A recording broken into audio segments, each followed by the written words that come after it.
Here is my reactions to negative reviews of the 10X Rule by Grant Cardone. Welcome back to my channel. My name is Sam and I want to make self-growth normal. If you want to make self-growth normal, because who doesn't want to make self-growth normal, then please make sure to smash that like button. Okay, boom, 10X Rule. Second favorite book ever. Listened to the audio version like 78,922 and a half times.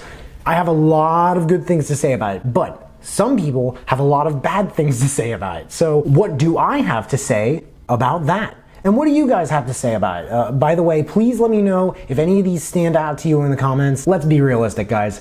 No book is perfect. No nonfiction book, at least. And the reason why is that no human is perfect. And you know what that means? Not only does it mean that no book is perfect and no human is perfect, but no review is perfect either. So in this video, I am going to react to 1-star reviews of the 10X Rule by Grant Cardone. John Taylor said to save your time and energy. Oh gosh, here we go. John Taylor has read a personal development book every month and has done so for close to 2 years. Good for you, John Taylor. Way to go, seriously. This is his 20th book in a row, and it's also the worst written that he's ever read. The author just regurgitates the same material each chapter. Other than the generic platitudes of how the author worked hard, there are no examples of what it means to work hard or how you will be successful. Aren't all those stories examples of what it means to work hard and how to be successful? This is the book when he stressed, if I can do it, then you can do it. Chapter 10 exemplifies the generality of the content best. He doesn't quantify how he has dominated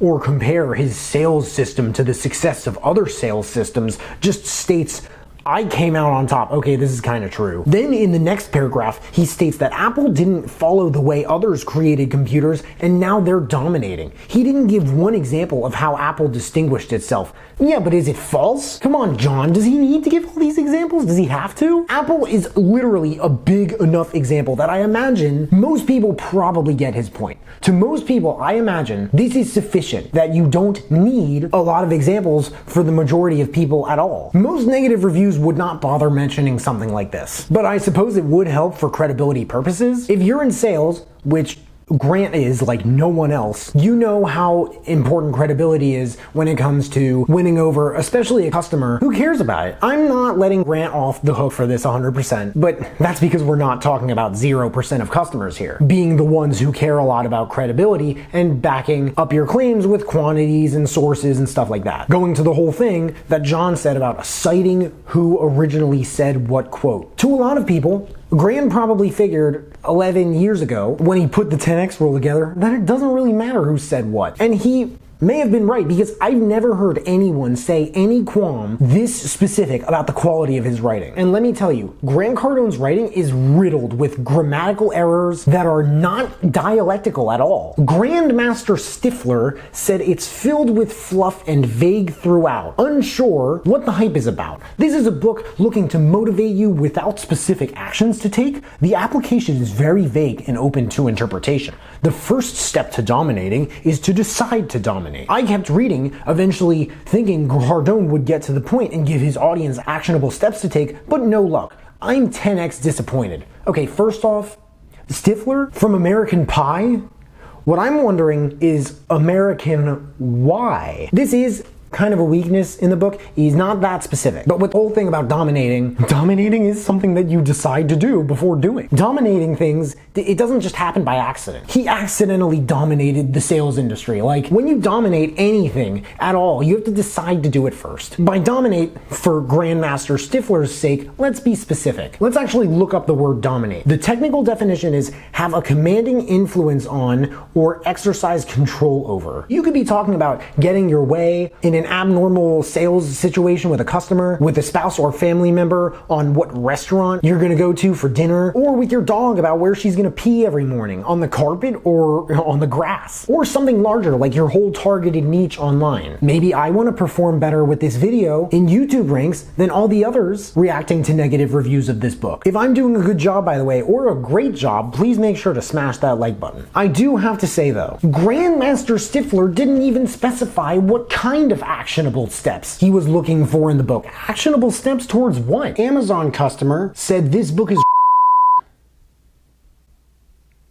That's not cool. Free speech is a thing. There are people who don't find this offensive, but personally I find it a lot easier to just So this person's gonna get the hammer, or something. I don't know if there's a phrase for that. Here's the entire book. Set your goals 10 times higher than they currently are and work 10 times harder than you currently work, then you'll be successful. So for those of you who struggle with math, do 100 times the work you currently do and you'll be more successful. That is literally all that is said in 241 pages. Brilliant, groundbreaking stuff right there. The only thing I learned from this book is that if you have a recognizable name, you can smear your earwax across 200 pages and well-intentioned people will buy it and make you rich. Okay, that thing about struggling with math was very unnecessary and kind of condescending. This is the type of review, though, that makes me wonder what kind of books this person enjoys. How many pages is 241? I wouldn't know. I struggle with math. Saying things like brilliant, groundbreaking stuff right there says to me that this person truly got absolutely nothing out of this book and probably didn't try either. Like, have they ever tried themselves to set goals 10 times higher than what they are and work 10 times harder than they do? I'm sure the answer is no. I checked out this book maybe 5 years ago at first, and most people I've spoken to about Grant Cardone in person and online have told me that they actually found out about him through this book. So this book itself has probably brought more recognition to his name than anything else, and his greatest portion of his fortune has come from real estate, which has nothing to do with this book at all. He did what he advised us to do in this book to get to where he is today, but it's not called the 10X Real Estate Company because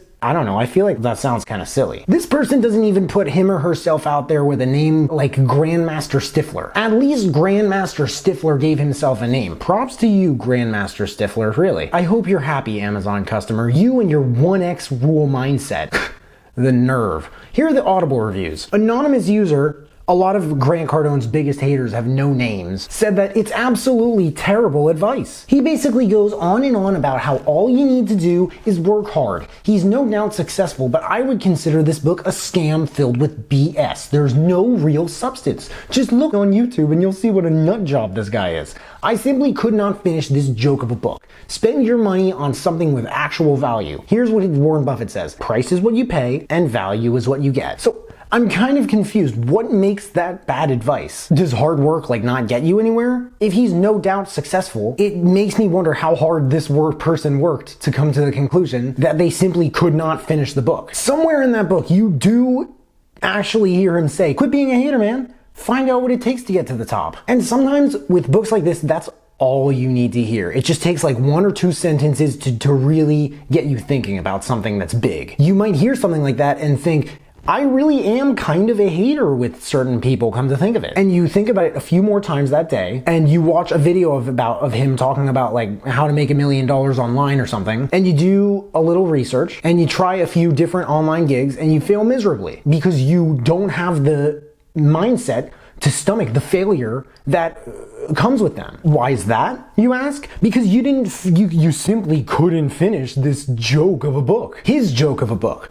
Or Tony Robbins. Or Mel Robbins. Or Jen Sincero's. Or Mark Manson's. Or David Goggins. DJ Roberts 327 called the 10X rule a bait and switch. He never wrote a review, but he had to for this. Alright, taking a risk and checking it twice. Go DJ Roberts 327. DJ Roberts 327 kept trying to switch from chapter to chapter and find the actual chapter of what the 10X rule is, or just looking for some real substance. Is it so hard to just sit down and listen to a book? The author just literally rants and raves about how good he is and how everyone thinks the wrong way, preventing them to be successful. I don't understand why this book was on the top recommendation for me, not why it was at the top of the category. It's so repetitive with no substance. If the book is so repetitive, why is it so hard for DJ Roberts 327 to find out what the 10X rule actually is? If you don't understand why a book was at the top of the category, why don't you just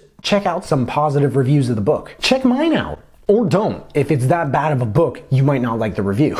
Kim Roche, I think that's how you pronounce it, said it's like being stuck on an airplane. Oh goodness, that sounds unbearable. This book is completely unlistenable. The author reads his own book in a brain-damaged frat boy cadence. Wow, what a description. Mispronouncing common words. Like what? Also, who cares? Is it that big of a deal to mispronounce a few common words? And other times, lapsing into this weird bullying tones that I sometimes hear coming from angry dads at Home Depot on a Sunday afternoon.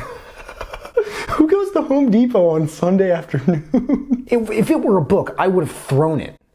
Where would you have thrown it? I returned the audiobook and skimmed a copy at the airport the next time I took a flight. Everything he says could be condensed into a few paragraphs, and most of it is BS. So those are my reactions to negative reviews of the 10X Rule by Grant Cardone. Let me know what you guys think in the comments. Am I being unreasonable? Are they being unreasonable? Is there any one of these 6 reviews that really stood out to you? Also, what did you guys think of the book? Did you like it? Did you hate it? Why? Let me know. I hope you guys got value out of this video. I hope you enjoyed it. If you did, please make sure to smash that like button, subscribe if you haven't already, because I don't get why people watch this far into my videos and they don't subscribe. But if you have subscribed and you want to turn it up just a notch and turn on that notification bell to get a notification whenever I drop new videos, that would mean the world to me. Thank you guys so much for watching. I really appreciate it. You can find me everywhere, and I will see you then.